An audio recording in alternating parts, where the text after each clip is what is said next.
Okay.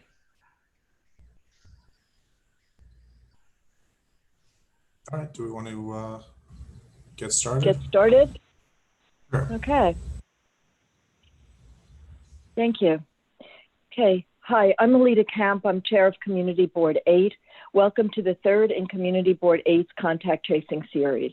Doctors have been telling us how important testing and tracing is to stay healthy, to be able to go to our restaurants and stores, to keep our jobs. Countries credit their success in controlling the coronavirus to the extent that they have on testing and tracing. As the weeks since New York City's reopening have gone by, we've seen a lot of changes in information and even in whether businesses can reopen. There have been a few constants, though. In addition to wearing a mask, social distancing, washing our hands, and not touching our faces, we've been told that testing and tracing are essential to controlling the virus. CB8 wants every New Yorker to remain healthy, every store and office to remain open, and those places like sports arenas and museums and theaters that are still closed to open. We ask that everyone participate in New York's Test and Trace program for yourselves, your friends and family and neighbors, your favorite businesses, and everyone else in the city. I'm thrilled to introduce Dr. Ted Long, Executive Director of the Test and Trace Corps at New York City's Health and Hospitals. He will first explain why testing and tracing matters so much. Then he will answer questions. Dr. Long is Vice President of Ambulatory Care at New York City Health and Hospitals, the largest public health care system in the U.S., providing health care services to over 1 million New Yorkers. He's been transforming H&H into an efficient and health care network that provides care to all New Yorkers. He also runs New York City Care, a program to guarantee access to health care for uninsured New York City residents. Prior to making H&H a vital resource for everyone residing in New York, Dr. Long ran 20 federal healthcare programs, and before that, he ran the Rhode Island Department of Health. He's also a doctor practicing primary care and a faculty member at the Yale and Harvard medical schools. We're very fortunate to have Dr. Long available to answer questions about contact tracing. Russell Squire, a CB8 member and co-chair of CB8's Environment and Sanitation Committee, is our moderator. If you'd like to ask questions, please raise your virtual hand. You'll find it under the participants menu. Everyone will be muted until Russell calls on you to ask your question. When you're finished speaking, you'll be muted again. After everyone who has a question has been able to ask it, you may ask another question. We want to be sure everyone with a question gets an answer. Please keep your questions under a minute. We want to answer as many as possible, and we'll provide contact information for Dr. Long if you have additional questions or would like more information after the program. I'd like to turn it over to Russell now. Russell, thank you. Thank you, Alita. So I just wanted to give a little bit of brief context here for this meeting before we hear from Dr. Long. So this is the third meeting that the community board has had related to contact tracing. This has been a joint effort from a number of folks.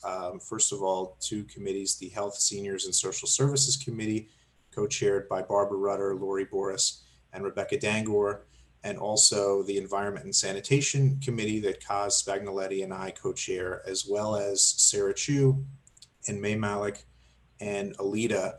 We've sort of been working together on these contact tracing meetings. And the first one that we did was a Q&A session, and we had a number of questions sort of left over from that one. We thought it'd be helpful to have another session where the public could get a chance to ask questions and members of the board could ask questions that they have about the contact tracing program. And so with that, let's turn it over to Dr. Ted Long, who can tell us a little bit about the program.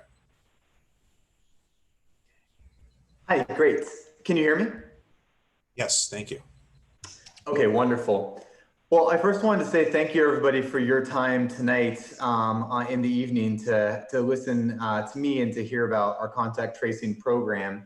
I know that you're very familiar with this, so I won't go into great detail about what contact tracing is or some of that background, but I do want to give a little bit of a backdrop to how we've structured our program here, just to make sure that we're all on the same page. Because if you take one thing away from me here today, it's that our program, all of the work we've put in, is only as strong as everybody in New York City that participates in the program and our tracers themselves. So this is very much a local effort. and it will only be as successful as we're able to work together. So I hope that by the end of this, I can gain your trust in the program, and if we call you, that you'll pick up the phone and want to be part of the work we're doing together to suppress COVID.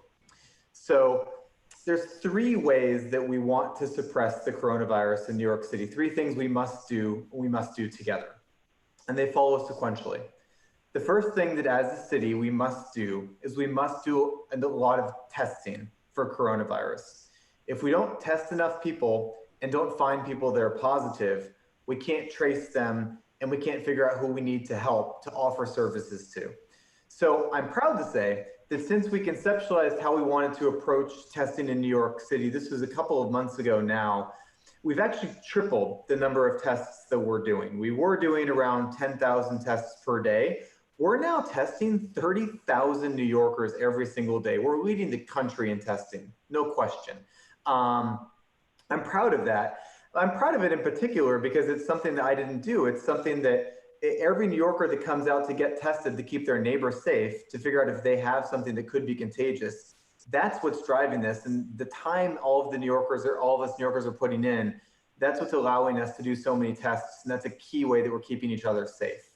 So as we test and as we figure out who has the coronavirus, the second thing we must do together is we must figure out for those that are infected, who did they potentially infect as well? In other words, who did they expose as contacts? And that's what contact tracing is. So contact tracing is talking to people newly diagnosed and figuring out how we can reach out to people that are at high risk for having been exposed to the coronavirus. Our team of more than 3,000 tracers calls every single new case and talks to them and then figures out with them who the contacts are that we then need to track down. In other words, who the people that are in New York City now that are at risk for having been exposed are, and how can we get through to them, and how can we then bring them in for testing, and then how can we give them what they need to be successful in getting through this? Because if you've been exposed to the coronavirus, it can take up to 14 days for the virus to present itself. We call that a 14-day incubation period. So if you've been exposed, we want you to stay home for 14 days without running the risk of exposing others to the coronavirus. But then the third part of our program is, after we've tested a lot of people, figured out who is at risk for having been exposed, what can we then do to help you? I'm a doctor and my patients tell me all the time when I diagnose them with coronavirus, the reaction first is, oh, that's the virus I've heard about in the news. I think it's good we're getting the word out about what coronavirus is. But their next question is, well, what am I supposed to do now? I live with my immunocompromised family member. I live with my grandmother. I live with my kids. Am I exposing them to the coronavirus? And I also have to work to support my family. What am I supposed to pragmatically do? So what we've done in terms of the third pillar of the program is we want to do everything in our power to help New Yorkers, meet them where they are and help them to get through this together. So for example, thousands of New Yorkers, more than a third of all the people in our program have told us that they can't do this alone. They need help. They tell our tracers as part of our contact tracing operation. So what we've done is we've created a new role called a resource navigator, which is where we pair New Yorkers up with things like food delivery, help with medications, even help with things like if you have an eviction threat, or if your employer is saying that they're going to fire you if you're staying at home and quarantining, which is the right thing for New York City, which by the way, they can't do. State law precludes them from doing that. But I hear from my patients that they feel threatened. That's unacceptable. So our resource navigators work through all of that with my patients and with everybody in New York City. So it's important to us that we give New Yorkers a way to get through this and don't just say, you're diagnosed with the coronavirus and there's nothing we can do to help you. There's a lot we can do to help you. And for thousands of New Yorkers, I'm proud to say we've been able to help so far.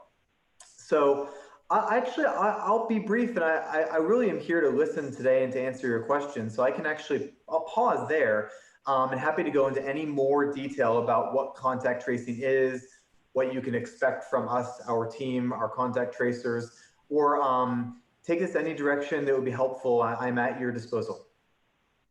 Thank you, Dr. Long.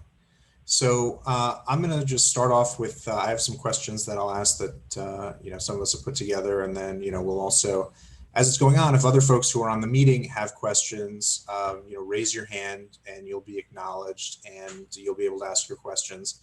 I just want to emphasize, as Alita said, we want to make sure that we have a chance to hear from everybody. So if you do have a question, please do keep it to 1 minute. But let me just start off here and ask, just sort of a basic question, what questions do contact tracers ask when they call you in the course of contact tracing? And I guess, are there different questions that you get as a contact or, compared to questions that you might get as somebody who's tested positive? Great question. So I'll walk you through it. So let's say that you came to one of our more than 50 health and hospitals testing sites. By the way, we have more than 200 testing sites across New York City. You come in, you have a test that's positive, regardless of where you had it. All of those tests go up to a state database, and then we draw from those, and those are the people that we call for the program with our contact tracers. Important to note, it's agnostic to where you had the test done. All of the results come in the same way. So what we do is we call you. First thing we say is, are you okay? Are you having symptoms? Do you need help? We have, if you do need help, we have our COVID hotline, which we stood up at the peak of the crisis, where we can pair you with a clinician instantaneously. So we're there to help you clinically in any way that we can. Once we've asked you about your symptoms, and once we're make sure that you're safe where you are at home and everything like that, from the perspective of if you're feeling okay and able to continue the interview, we then go in and ask you questions about who you've been in contact with and where you might have been. So who you've been in contact with, we define for you. One of the definitions is somebody that you've been within 6 feet of for more than 10 minutes.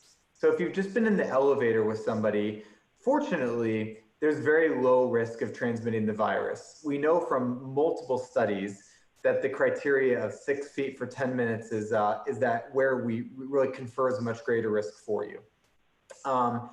We also ask you if you've been to certain settings. For example, we ask you if you've been to certain gatherings in certain types of facilities, like either congregate settings like a nursing home or a healthcare facility. And that gives us a sense of where you may have exposed others and what your profile looks like. Then we go on in the interview to ask you if you need help. So we ask you if you need things like food delivery, any other services that we can provide. And if you do, we pair you up with one of our resource navigators. So by the time you're off of the phone call with us, we've talked about your symptoms to make sure you're okay, and we could pair you up with a clinician if not. We've asked you about contacts or gatherings where you may have been to have exposed others. And we ask you what we can do to help. Worthy of mention, not every other place across the country asks what they can do to help. It's a big priority for us, though. In New York City, we really want we want to do everything in our power to help New Yorkers get through this together. So we're proud that our program is really strongly emphasizing that. So I want to pick up on that. That's another question that I have. So the assistance that the city provides and resource navigators and that kind of thing, we've heard that, if you are in a situation where you live with other people and you can't isolate from them, that the city will put you up in a hotel. You've mentioned assistance with getting food. I've heard also that there's assistance with things like having your dog walked. And I think all of that makes a lot of sense, but it almost sounds too good to be true. And so I'm wondering if you can provide, basically, if there are statistics about how many folks have been helped in this way to kind of make it more real for people, and also just other information about the mechanics of how that sort of assistance is provided to sort of reassure people that it is there and they do have these resources available. Mm-hmm. So I'm going to walk you through, this is actually something that I've walked my patients through, because in New York City, one of the challenges is a lot of us do live with other people. And if you share a bedroom and a bathroom with multiple other people, it's hard to avoid potentially exposing them to you when you're infectious, especially the sharing the bathroom issue. So the way it works is if you can't safely self-separate to keep your family members safe at home, we will pick you up at your apartment. We will, free of charge, We'll drive you to our hotel. Free of charge, we'll give you free pajamas when you walk through the door. And the entire stay, including being medically monitored, is free of charge. And free of charge, we'll give you meals as well. I appreciate your compliment. It does sound like it could be too good to be true, but it is 100% true. We've thought about this very carefully, and we're proud to be able to offer this. Your second part of your question was, who is taking us up on this? I'll tell you, the hotels people have been interested in them, but far and away, what we offer people at home, thousands of New Yorkers have taken us up on this so far. So New Yorkers vote with their feet. So definitely people are preferring the option of having us offer services at home. But if you want us to drive you to a hotel because you feel more comfortable there, and we'll give you free meals, free pajamas, and have a nurse check in on you, that's on the table as well. Thank you. So I see Barbara has a question, Barbara Rutter. So let's unmute Barbara. Barbara, you may just have to confirm. There you go. Thank you so much. You do hear me now, right? Yes. Yep. Okay, great. Thank you so much. I do have a question about the contact person. So you said 10 minutes, and so if I'm walking with somebody outdoors, that's considered a contact also? If I'm with somebody 10 minutes and you can't be 6 feet apart, that would be a contact. I don't understand the timing. To me, this would be very difficult. So if somebody was just walking with me, but feeling fine, and then they have to quarantine for 14 days, that is a lot. Am I right? Isn't there a chance to take a test earlier than that so that they can see if they're negative and make it less than 14 days? Or is the timing not possible to do that? So I'm going to use my words carefully here for you. So if you are walking next to somebody that has coronavirus, so you've been exposed to them, and the virus in your body can take 14 days to present itself. It's actually not very common for it to present on day 14, but we've seen it. So the reason 14 days is, I know it's annoying because it's 2 weeks is a long time, but if you got tested on day 10, there's nothing to say that you couldn't on day 14 develop the virus, because the incubation period can be up to 2 weeks. That's why getting tested is important, because if you're positive, we want to know that now, because then we watch for your symptoms, and we want to then figure out who you've exposed to the virus if you're positive. But a negative result before 14 days doesn't tell you that you're definitively not going to develop it on day 14, because the incubation period can be a full 2 weeks. But I do think of timing. So if somebody gets sick, they get tested, it may be 3 days before they get the test result. So that isn't part of the 14 days. The math, but I guess you're asking people to please stay isolating. Now, Yes. are they allowed to go out and do grocery shopping with a mask, or do you mean they have to stay home? A contact person, not a sick person, but a contact person who's feeling fine. We do want you to stay home. We make certain exceptions, of course, and actually one of them is to see me, the doctor. But if grocery delivery is the reason why you might have to leave your house, which you're right, is the number one reason we're told people have to leave their houses, we'll deliver food for you. So We're there to help. You are asking that. And wearing the mask or not wearing the mask, if I walk with somebody and we're both wearing a mask, does that alleviate the problem, or does it make a difference as far as you're concerned with the contact tracing? It definitely makes a difference, but it's not 100%. Okay, you've answered my questions. Thank you. So 14 days. I hope I don't walk with anybody that gets sick. Yeah. Alita has a question. Alita, you are unmuted, so you can go ahead. Thank you. I mute myself on my phone. So Dr. Long, we know that a lot of people are asymptomatic and yet still transmitting the virus. So let's say John is with Susie. John is sick. Susie has now been traced and is quarantining for 14 days. If she shows no symptoms, does someone come in and test her anytime during that period to see whether the people in her family have been exposed to the virus? How do you know whether she actually has been infected or not? Thank you. So if somebody's exposed to somebody with the coronavirus, The first part of your question, if I can add on a little bit, a couple extra layers there, is when do you typically show symptoms of coronavirus if you've contracted it? The answer is around days 4 to 7. So I don't know if we've ever seen a case where somebody contracted it from somebody with the coronavirus, and on day 1, they showed symptoms. It takes a few days for the coronavirus to have that effect on your body. So what we say is best to get tested, and we do want in your situation that the person that was exposed to get tested. But if you can, best to wait at least several days, because that's the window when most people, if they did contract it, are going to have a positive test result and or are going to have symptoms. If you get tested on day 4, we still do ask you if you've been exposed to complete your quarantine for 2 weeks, again, because you may be one of those people that it's going to take 10 days for the virus to present itself, and day 4 wouldn't predict what's going to happen on day 10. So we do, I know it is 2 weeks is a long time, but we do in that situation ask for you to remain quarantined from your family. But in your case, the third layer of what you're saying is if you've been exposed and you're quarantining at home, meaning you haven't had symptoms yet, but you're in that 2-week window, would we then test your family members? We would rather have the emphasis be to have you safely separate from your family members to limit the risk that if you are contagious, that you'd give it to them. So we don't consider them contacts. We don't call them to bring them in for testing.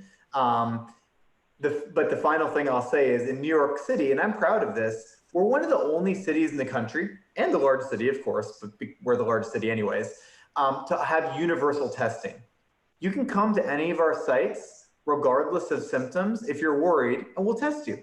You can come to any of my health and hospitals, 50+ sites. Do it tomorrow morning, we'll test you. We'll never turn anybody away. Other cities and states have restricted who they test. We welcome everybody, because a lot of times people are worried that they may have had an exposure, even if it's not technically the amount of time, and we want to support you. So come in and get tested anytime. And just to follow up on that quickly, are those tests are free, is that right? Yes, very important point. The tests are free. We will, if you have insurance, bill your insurance, but not a penny to you. All right, I see that Kaz has a question. Yeah, so I test positive. You call me, you're the doctor or you're the contact tracer. You call me. I tell you, I was with Joe the other night, but at the same time, I was with his whole family. When you call that person, what happens to the whole family if there were, say, 2 adults and 2 children? Do they get quarantine, isolation, the 2 children, the 2 adults, and how does that work? Yes, that's a real world example. The answer is yes to everything you said. Yes, we call the family. Yes, they all need to quarantine. What we tend to hear is that, especially in that scenario, if you live in a smaller apartment, it can be impossible to have everybody stay away from everybody else. So what we do is in our hotel rooms, we have adjoining rooms, things like that. So in that situation, the hotel might actually be an easier option than trying to make it work at home.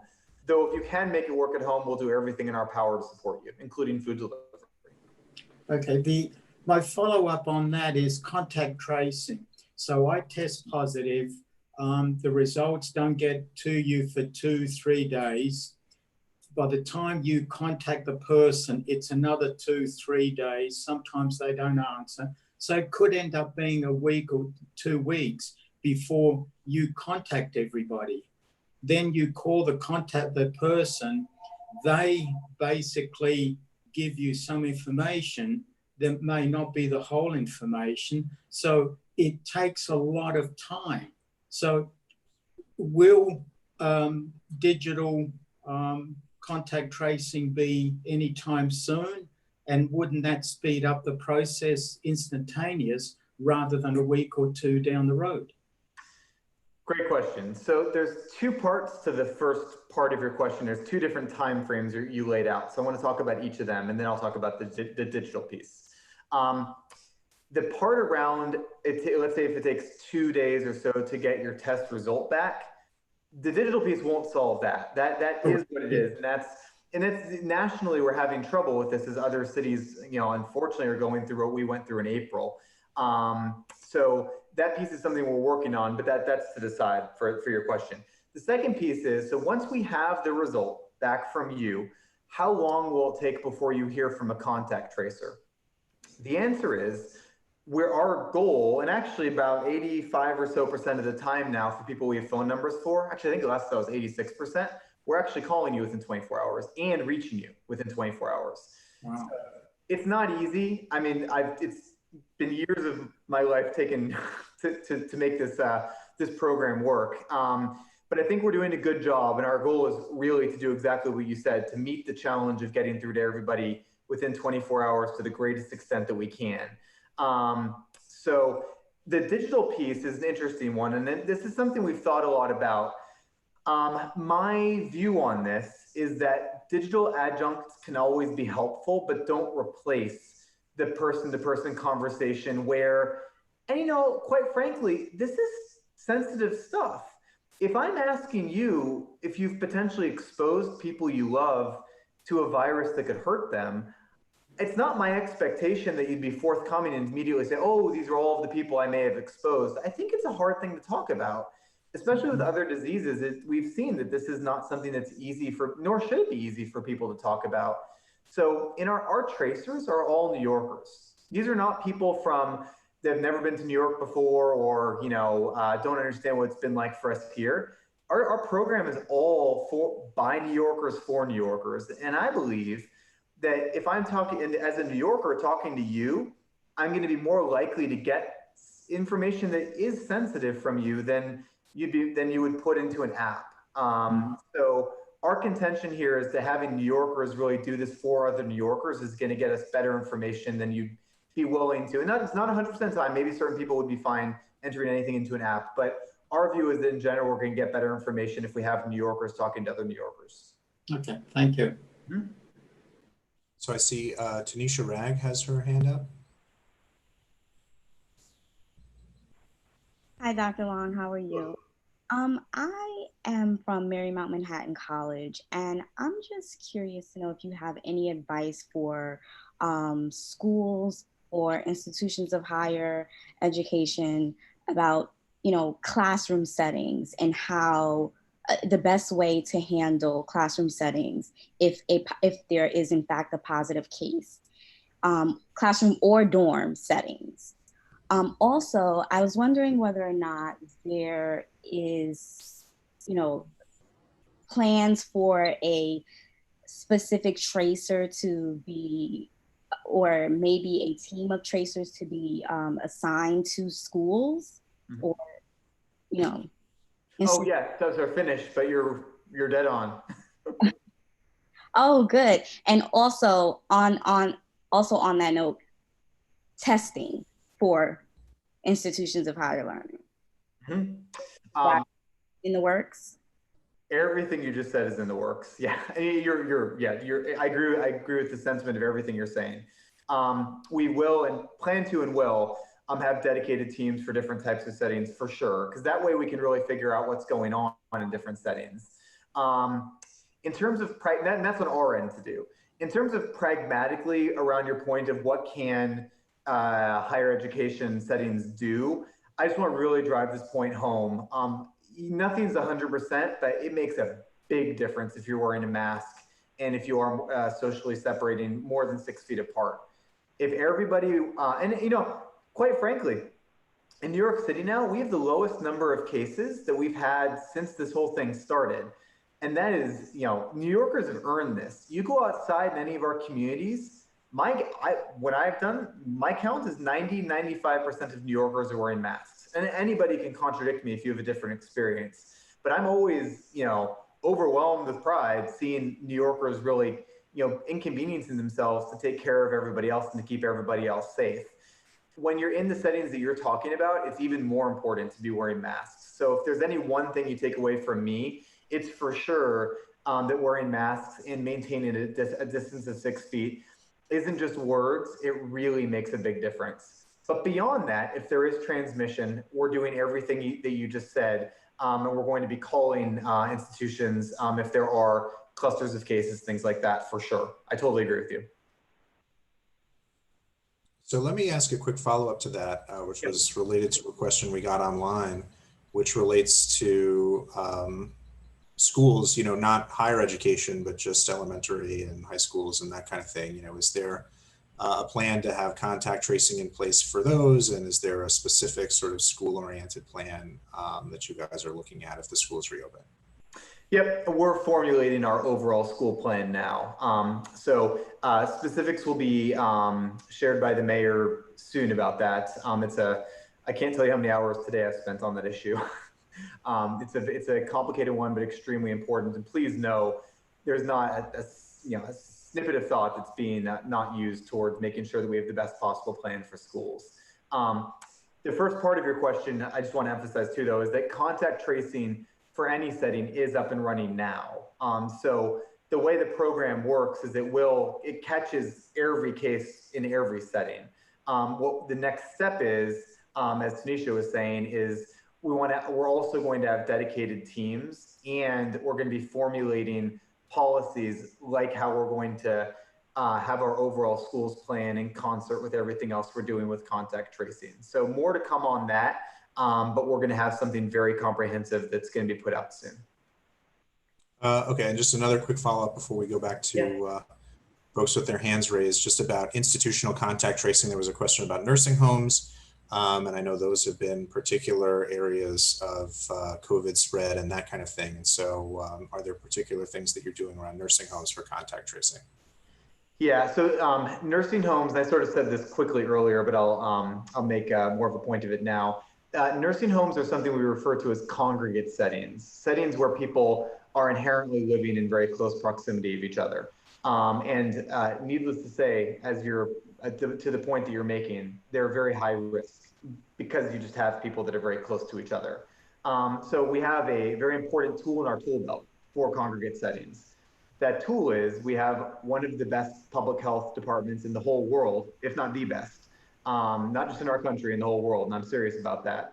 DOHMH or our City Department of Health is a pro at this, and they're leveraging the totality of their resources towards congregate settings, understanding that that is one of the higher risk types of scenarios. So you're completely right in identifying that that is something where we need to pay extra attention, and just know that you have the best of the best on it as we speak.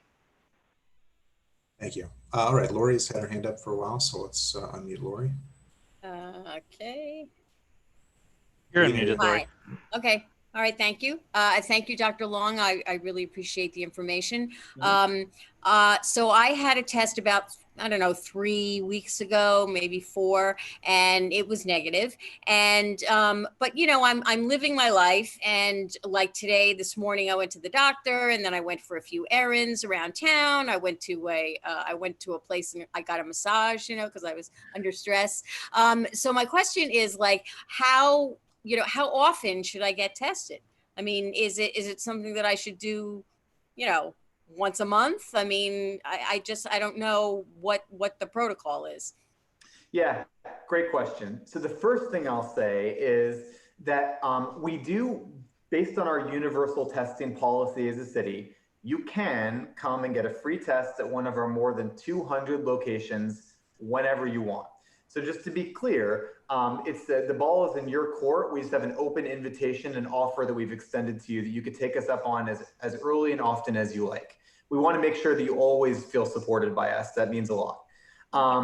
In terms of the specifics of how often should you as an individual get tested, it depends a little bit on your job. It depends a little bit on your occupation, in other words, or it depends on if you believe you've been exposed, or you're going to be, for example, visiting family members. So one of our recommendations is if you are going to visit like an elderly family member who we know coronavirus might, unfortunately, people that are older with comorbidities have a more severe reaction to the coronavirus.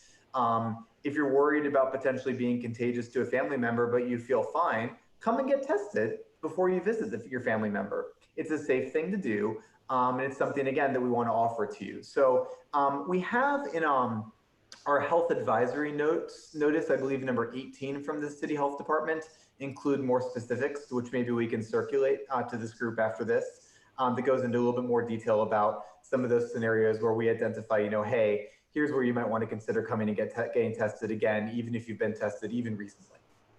Okay, thank you. You're welcome. Rebecca?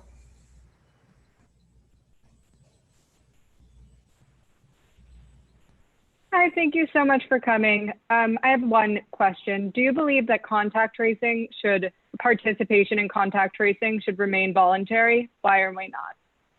Yeah, my view on this is that I think we're doing a good job if we can earn people's trust and convince them on a voluntary basis that I want people to want to be a part of this program.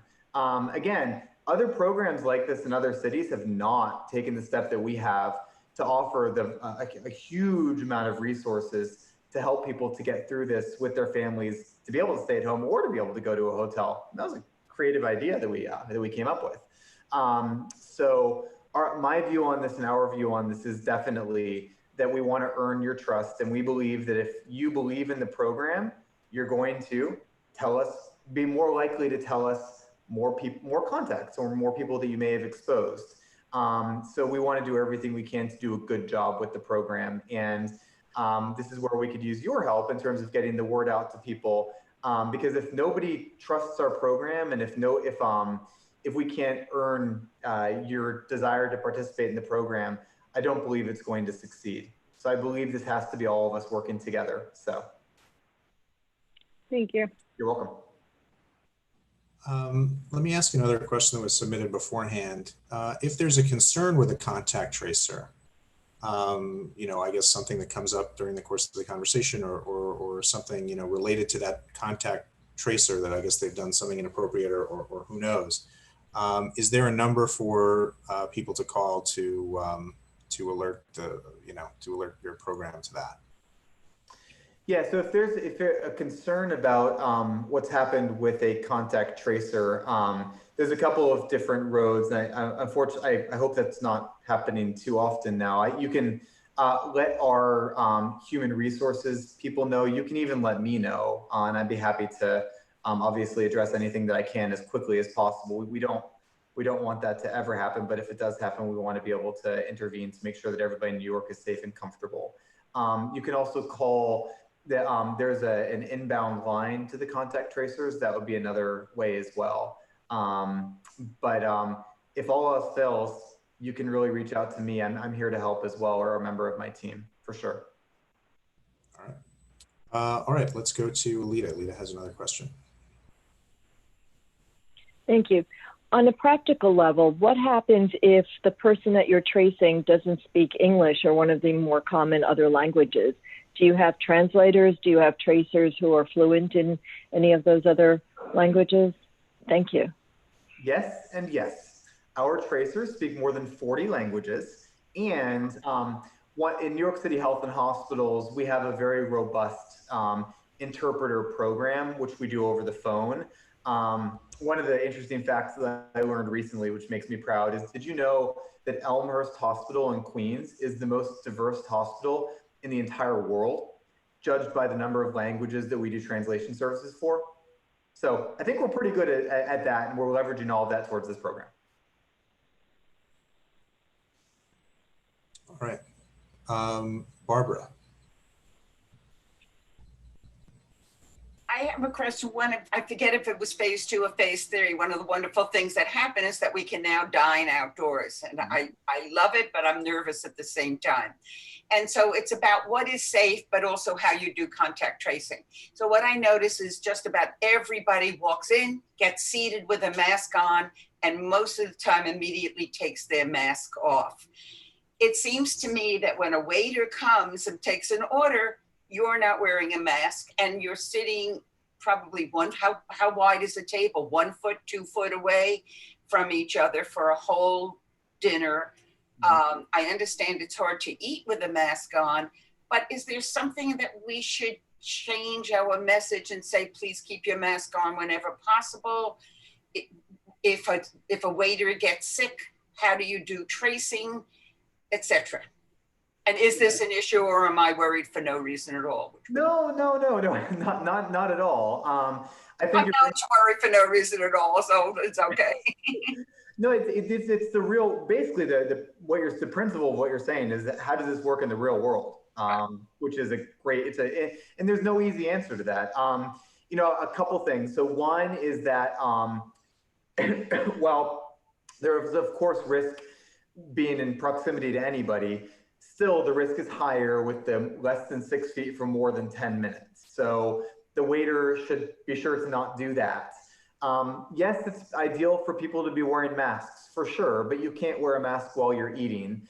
The waiter can wear a mask though, and the waiter can minimize her or his interaction. So those are just real world sort of things we can do. We have seen a lot less transmission of the coronavirus outdoors than indoors. So that's why we're doing outdoor dining now. So that's another thing that we, you know, from a policy perspective can do to mitigate the risk of having the coronavirus transmitted. And in terms of how contact tracing works, to be clear, if you're sick, we don't want you to be working. Under no scenario, masks or no mask, or even with a mask, being sick, no. Yeah, because sick people we know are contagious, of course. But if you do have a positive result for coronavirus and you're a case, we're going to call you and we are going to ask you if you've been at a restaurant. We're going to ask you who you've been in contact with at the restaurant. So we consider the restaurant a scenario where you could have either been exposed or could have exposed others for sure. Everything else is to your point, just a real world way that we can mitigate the risk with everything we know about the coronavirus. But if I'm going with a friend, not a family member that I live with, and they're like 2 feet away and we're eating for 45 minutes, I assume that's a higher risk. Am I right? Absolutely. Yeah. Sorry. So I want to ask about the confidentiality and security of information that's gathered. So we actually, our last meeting touched on this, and we heard from Assemblyman Gottfried and also from Carried Itself from the Knight Institute talking about an Assembly Bill A10500-A that addresses confidentiality of contact tracing information. So it's basically kind of a two-part question. The first is what, how is contact tracing information kept secure, both in terms of confidentiality and data security? And then the second question is, do you guys have a view on this Assembly Bill that's moving through the legislature dealing with confidentiality of this information? Mm-hmm. Yeah, great questions. So, confidentiality and privacy, thinking back to the overly generous introduction you guys gave for me, but one of the things that really made an impression on me as a person is with NYC Care when we were starting that program. I remember we had a lot of conversations around, especially with a program that is purely dedicated to people that are uninsured. How can we make New Yorkers that are uninsured feel comfortable that we can protect their privacy and protect their right to confidentiality? And I think with NYC Care, we were able to, we put a lot of hard work into making sure that we could communicate to people about the vast protections that we do have. To be clear with you, to the first part of your question, we will not ask you for your immigration status. We will not share any records with law enforcement.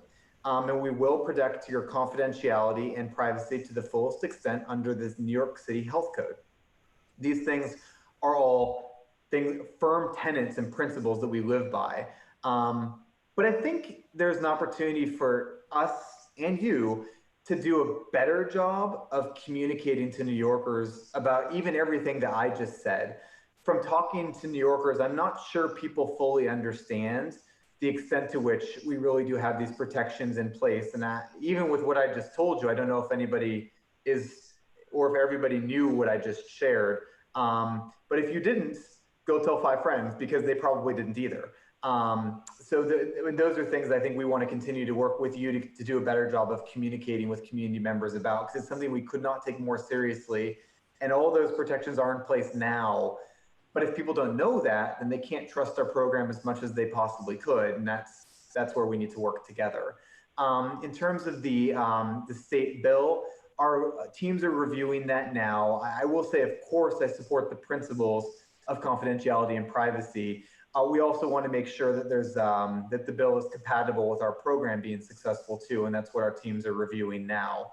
But the principles that we applied to NYC Care, we've fully leveraged those same principles to this program now. If anything, I would want to ask for your help in terms of being able to address legitimate issues or questions that people have.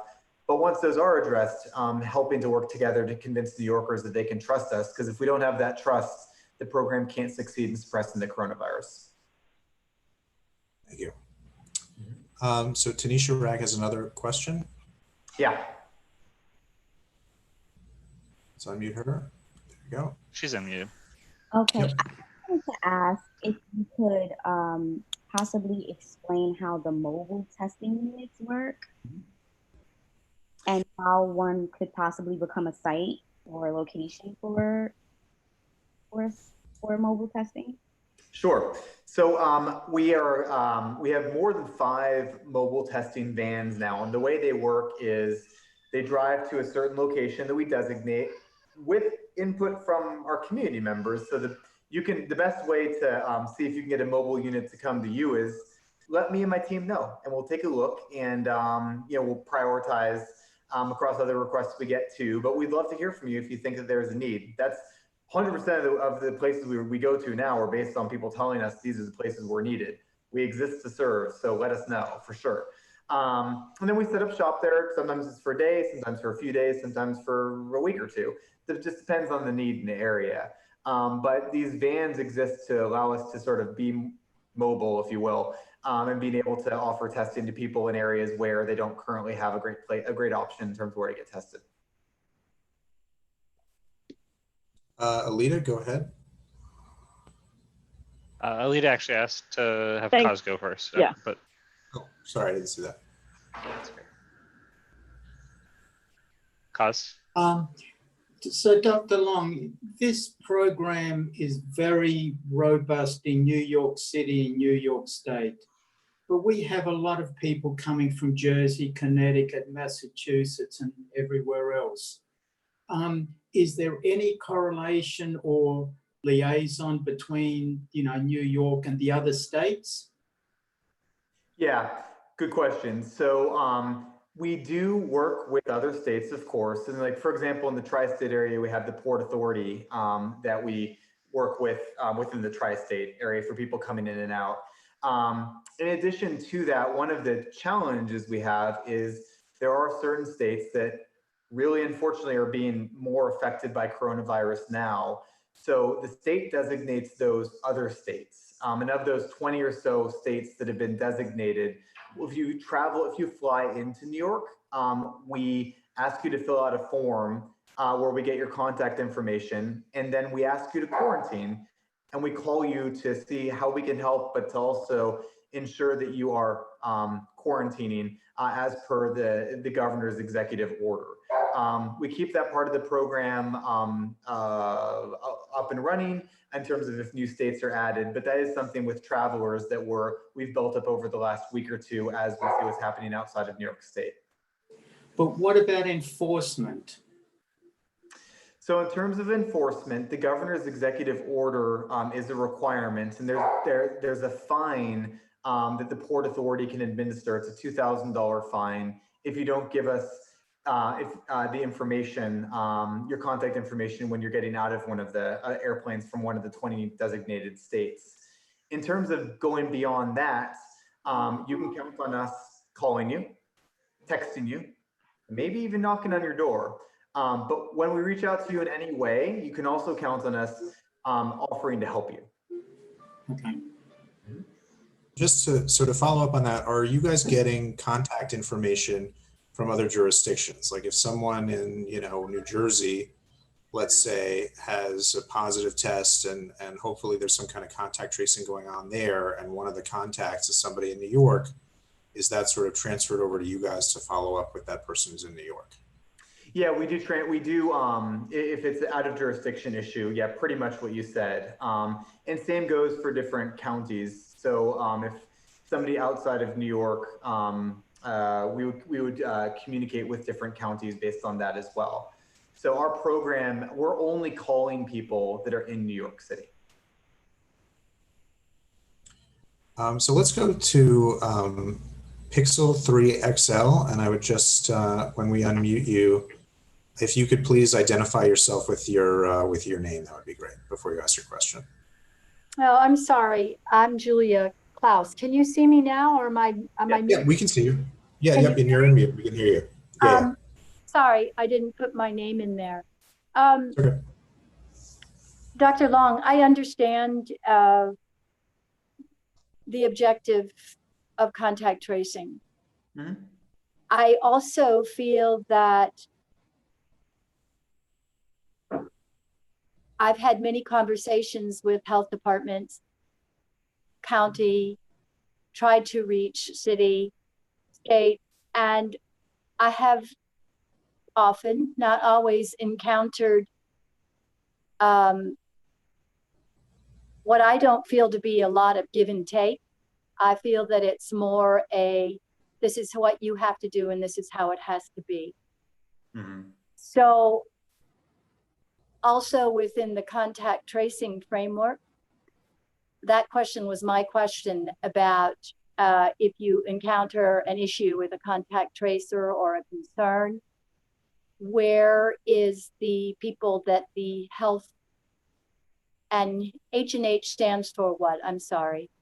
Oh, New York City Health and Hospitals. So health and hospitals, you said we could contact you. I'm finding contacting anybody at health and hospitals very difficult. Do you put your number out for everybody to see? Is it a well-known fact? Sorry, can you guys see me still? Yes, we can see you. Okay, there we go. My computer is being weird for a second. Julia, would it be, if it would be helpful, after this call, why don't we circulate the contact information for you to be able to reach out to for any issues with contact tracers? Yeah, no, but I mean, if you really want to have trust, then this is something that I would suggest everybody, I mean, that it's out there front and forward. If there is this, please contact this, because I almost feel like this is a government organization that, while I think what you're doing is, meaningful and has reason, just pure fundamentally as a government organization, the people you serve have absolutely no way to put forth a comment. It's just not an accessible thing.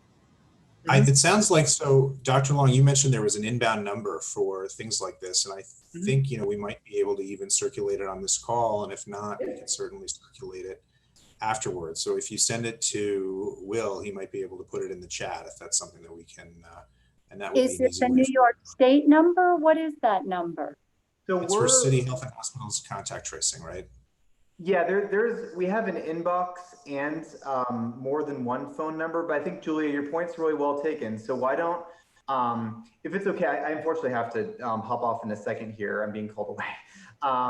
But I would like to circulate with this group here a couple of different ways that you can reach out to us for everything that you're saying to make, because again, if people don't trust in the program, then it's not going to work. And if I could just put one more plug in, Julia, and this is something I care a lot about, is that with how we structured the program in terms of how it may feel like a government type program or things like that, we've really gone out of our way to do things extra that we think are important for New Yorkers, like the hotels program.